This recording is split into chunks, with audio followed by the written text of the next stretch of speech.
One of humanity's most overlooked achievements is the Gregorian calendar, the calendar that we use today. It's given us such bangers as December, February, and of course, October, perhaps, to many, the greatest month of them all. Aside from it being Spooky Month, the home of Halloween and all things marketably scary, it's also a pretty important month for fans of the Fallout series. This month marking both the start of the end of the world in-game, as well as the real-life end of the world of social interactions for many gamers. October holds a special place in the heart for Fallout fans across the world. This October was special for both gamers and folks at Bethesda, as they both rang in the 25th series anniversary of the franchise. Everyone celebrated in their own special way. I uploaded a series of spooky-themed Fallout videos, people held live events and get-togethers to celebrate, they had live streams, and Bethesda themselves even brought a boatload of goodies for our brains to snack on. For this video specifically, however, I wanted to look back at what Bethesda showcased for Fallout's birthday month. A big Fallout 25th birthday spark notes, if you will. With all that said, remember to like and subscribe, and let's dig in. October 3rd marked the start of the festivities, Bethesda Game Studios posting on Twitter a very beautifully done wallpaper showcasing characters from across the series. You got Piper from Fallout 4, Three Dog from Fallout 3, you can see a Scorch Beast from Fallout 76 in the sky back there, got an NCR Ranger dead center, along with the Master just behind him, and who I think might be Tandy from Fallout 1, just below a very doofy looking Frank Horrigan from Fallout 2. A great piece of artwork to kick off the month, but it would be far from the last thing we'd be hearing from Bethesda as part of Fallout's celebration. Later that day, Bethesda would make a tweet showcasing a roadmap of what fans could expect over the course of the month of celebration. Aside from a promotional deal where you could get a free copy of Fallout 76 with an Amazon Prime membership, something that I had actually given away 2 copies of during an October sweepstakes, other noteworthy celebratory goodies included a free-to-play week for the game, a neat little text adventure where you could find out which Fallout faction you'd fit in with, and a host of free Creation Club items for console and PC players.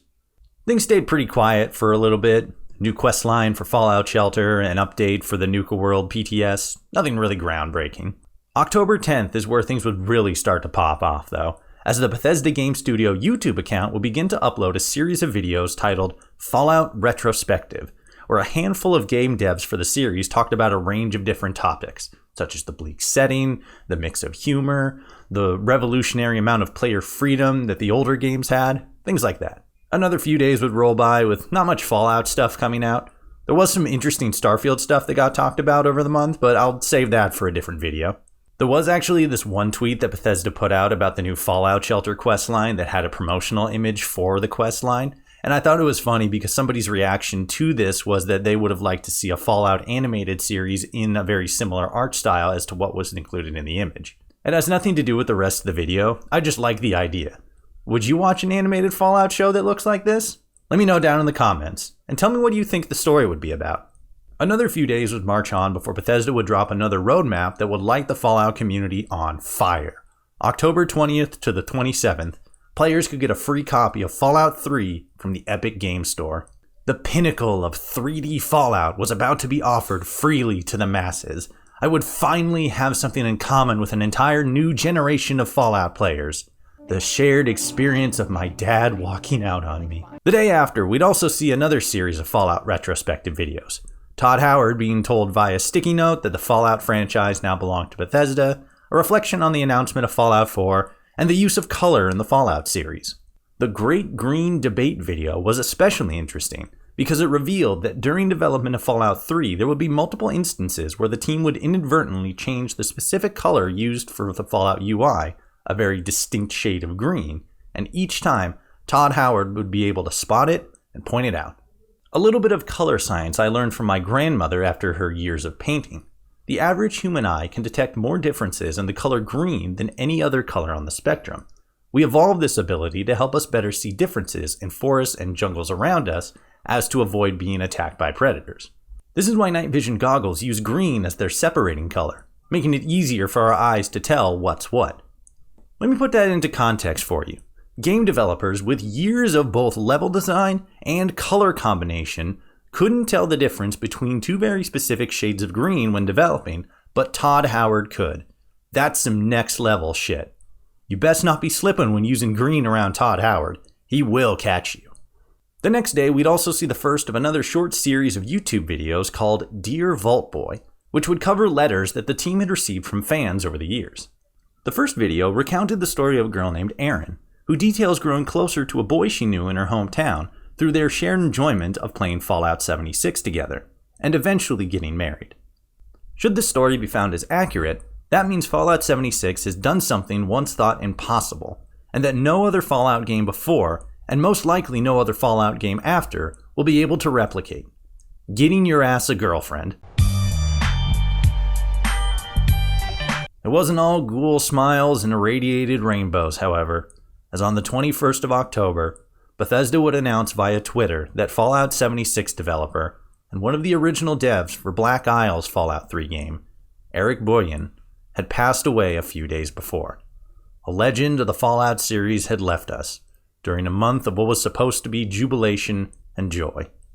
He will be missed, but he will never be forgotten. Another few days would pass before we'd get the biggest reveal of the month. Probably the entire year, if I'm being honest.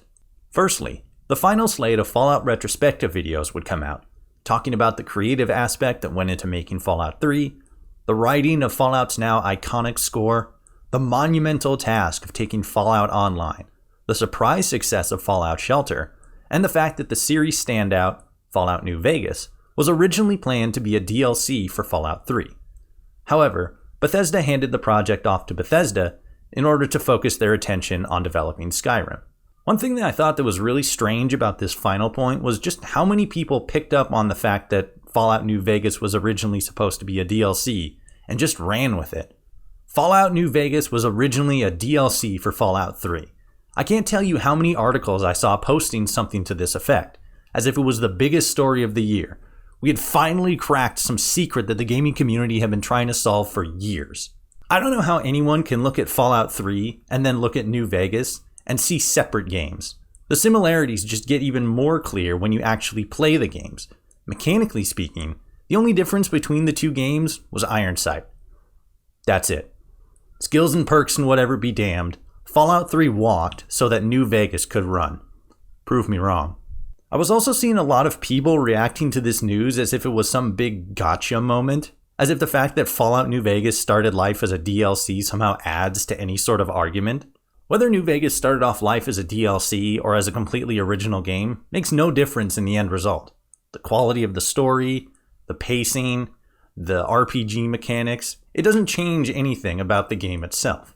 This, however, is an ongoing dispute between Fallout New Vegas fans and Bethesda Fallout fans, so I'll probably talk about that later in, again, another video.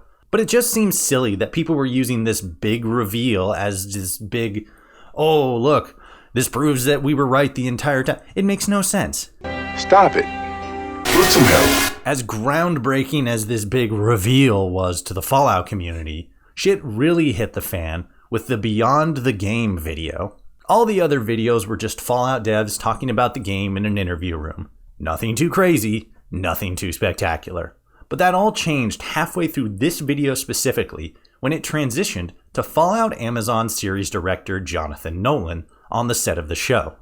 Unfortunately, nothing big was revealed during the short time that he was on screen, but we did catch a glimpse of one of the sets, a small neighborhood of destroyed buildings, a shot of a suit of power armor, the arm anyway, and a familiar rocket-shaped bottle of Nuka-Cola. For now, I don't want to get too deep into my thoughts and feelings about the upcoming series, but I will say that I'm very interested to find out more about where exactly this will be set and how exactly it will relate to the rest of the franchise. There are some other things that happened during October that I'd like to talk about, specifically around Starfield and the possibility of Obsidian making a new Fallout game, but once again, that's going to have to wait for another video. Like and subscribe and stuff, and until next time, I thank you so much for watching, and I will see you all out there in the wasteland.